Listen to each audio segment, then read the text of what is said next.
kembali di dalam konten MOOC untuk mata kuliah keperawatan jiwa 2. Hari ini kita akan sebagai kuliah kita perdana pada hari ini kita akan membahas tentang konsep terapi modalitas dan nanti kita sambung dengan terapi keluarga. Teman-teman sekalian, di dalam perkuliahan kita pada terapi modalitas ini harapannya adalah nanti mahasiswa bisa untuk mengetahui serta menjelaskan tentang konsep terapi modalitas di dalam keperawatan jiwa, dan selanjutnya mahasiswa bisa untuk menyebutkan macam-macam terapi modalitas di dalam keperawatan jiwa.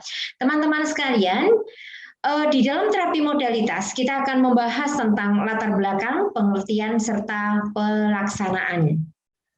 Di dalam keperawatan jiwa, terapi modalitas gitu ya, kita kenal merupakan berbagai alternatif terapi yang dapat diberikan kepada pasien dengan gangguan jiwa. Tentunya ini adalah sebagai sesuai dengan kebutuhan yang dibutuhkan oleh pasien.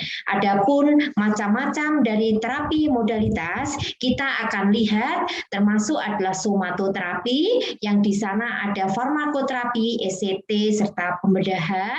Kemudian berikutnya adalah psikoterapi, masuk di sana adalah suportif dan genetik dinamik, dan kemudian adalah manipulasi lingkungan dan sosioterapi, di mana masing-masing ini gitu ya memiliki macam-macam, termasuk gitu ya somatoterapi ada di dalamnya ada psikofarmakologi, kemudian ada somatik terapi yang ada termasuk di dalamnya adalah ECT. Kemudian untuk yang psikoterapi termasuk di sana adalah bagaimana kita menata laksanai manajemen tentang perilaku kemarahan, kemudian kognitif behavior terapi, serta terapi kelompok. Dan berikutnya pada manipulasi lingkungan ada di dalamnya adalah termasuk adalah intervensi pada terapi keluarga, kemudian terapi lingkungan dan okupasi serta rehabilitasi. Baik, kita akan coba bahas satu persatu. Di dalam psikofarmaka yang termasuk dalam somatoterapi ini, kita harus mengenal tentang jenis dan golongan efek samping dari psikofarmaka, dosis dan cara pemberian, indikasi obat, serta tindakan antisipasi dan tindakan rujukan jika dibutuhkan. Jenis-jenisnya juga teman-teman harus mengetahui betul apakah itu masuk ke dalam antipsikotik, apakah antidepresan, anti-mania, anti-ansietas, atau anti-Parkinson. Selain itu juga sebagai seorang perawat, bagaimana nanti gitu ya dalam peran perawat dalam psikofarmaka ini harus mengumpulkan data sebelum pengobatan, mengkoordinasikan obat dengan terapi modalitas, pendidikan kesehatan, monitor efek samping, melaksanakan prinsip pengobatan, melaksanakan program pengobatan, menyesuaikan dengan terapi non-farmakologi, dan serta tentunya juga ikut serta di dalam riset interdisipliner.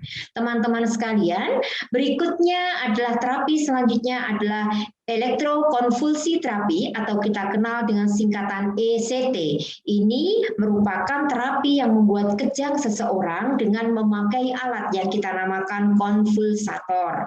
Di dalam ECT ini tentunya ada indikasi-indikasi yang kita berikan kepada pasien. Salah satunya adalah depresi berat, kemudian skizofrenia, gaduh gelisah katatonik, dan pasien yang tidak responsif terhadap farmakoterapi.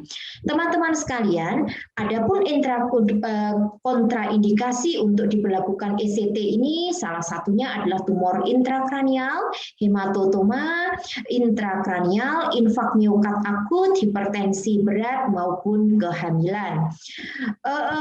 Serta tentunya juga ada efek sampingnya ECT ini apa? Termasuk ya efek sampingnya adalah aritmia jantung, apnu berkepanjangan, reaksi toksik atau alergi terhadap obat-obatan yang digunakan untuk ECT. Oleh karenanya itu, teman-teman, kita sebagai seorang perawat nantinya juga harus mengetahui betul bagaimana indikasi maupun kontraindikasinya.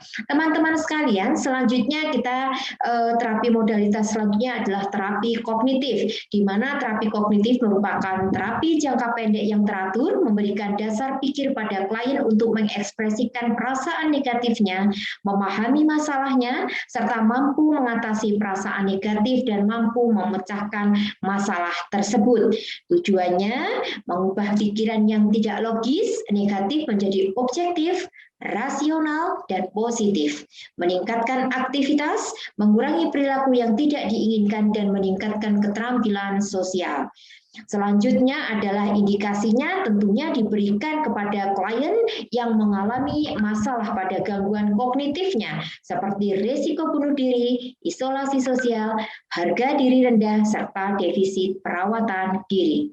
Teman-teman sekalian, selanjutnya adalah terapi perilaku. Terapi perilaku ini merupakan pendekatan perilaku yang dapat membuat seseorang berperilaku sesuai dengan proses belajar yang telah dilalui saat ia berinteraksi dengan lingkungan yang mendukung. Selanjutnya, terapi modalitas selanjutnya adalah CBT atau kita kenal dengan Cognitive Behavior Therapy, merupakan gabungan dari terapi kognitif dan terapi perilaku. Selanjutnya teman-teman gitu ya, terapi modalitas selanjutnya adalah terapi aktivitas kelompok, di mana terapi yang bertujuan mengubah perilaku klien dengan memanfaatkan dinamika kelompok. Adapun macam dari terapi aktivitas kelompok adalah stimulasi sensori, orientasi realita, sosialisasi, serta stimulasi persepsi. Teman-teman sekalian, di dalam stimulasi sensori ini nanti akan kita bahas satu persatu apa yang di stimulasi sensori ini. Berikutnya juga TAK, orientasi realita, baik itu apa dan indikasinya, dan selanjutnya adalah TAK sosialisasi, dan yang terakhir adalah TAK untuk dilakukannya TAK stimulasi persepsi. Nanti akan kita bahas pada pertemuan selanjutnya. Kita bahas satu persatu untuk terapi aktivitas kelompok. Yang paling harus kita ketahui bahwa di dalam terapi aktivitas kelompok ini adalah perawat sebagai terapis. Apakah dia sebagai seorang nantinya berperan sebagai leader, co-leader, fasilitator maupun observer. Nah, selanjutnya terapi modalitas selanjutnya adalah terapi lingkungan, di mana lingkungan fisik dan sosial yang ditata agar dapat membantu penyembuhan atau pemulihan klien, di mana konsep lingkungan terapeutik ini gitu ya harus dapat gitu ya penurunan kemampuan berpikir, adopsi nilai-nilai dan kondisi rumah sakit yang tidak baik atau kurang sesuai, dan kehilangan kontak dengan dunia luar. Tujuannya tentunya mengembangkan keterampilan emosional dan sosial yang akan menguntungkan kehidupan setiap hari. Jadi nanti gitu ya, di dalam terapi lingkungan nanti gitu ya ada yang namanya karakteristik umum, termasuk di dalamnya distribusi kekuatan, komunikasi terbuka, struktur interaksi, aktivitas kerja, peran serta keluarga dan masyarakat, serta lingkungan yang mendukung.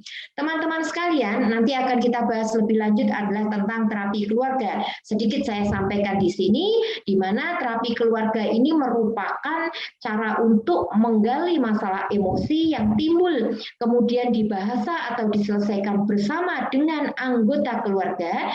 Dalam hal ini, setiap anggota keluarga diberikan kesempatan yang sama untuk berperan dalam menyelesaikan masalah. Tujuannya tentunya mengembangkan harga diri semua anggota keluarga, meningkatkan komunikasi yang terbuka, membuat aturan yang fleksibel, serta menciptakan jaringan sosial secara terbuka dan penuh harapan.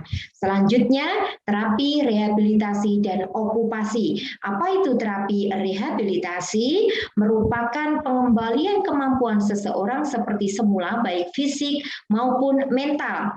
Ya, jadi segala tindakan fisik, penyesuaian psikososial, dan latihan vokasional sebagai usaha untuk memperoleh fungsi dan penyesuaian diri secara maksimal, gitu ya, mempersiapkan pasien secara fisik, mental, dan vokasional.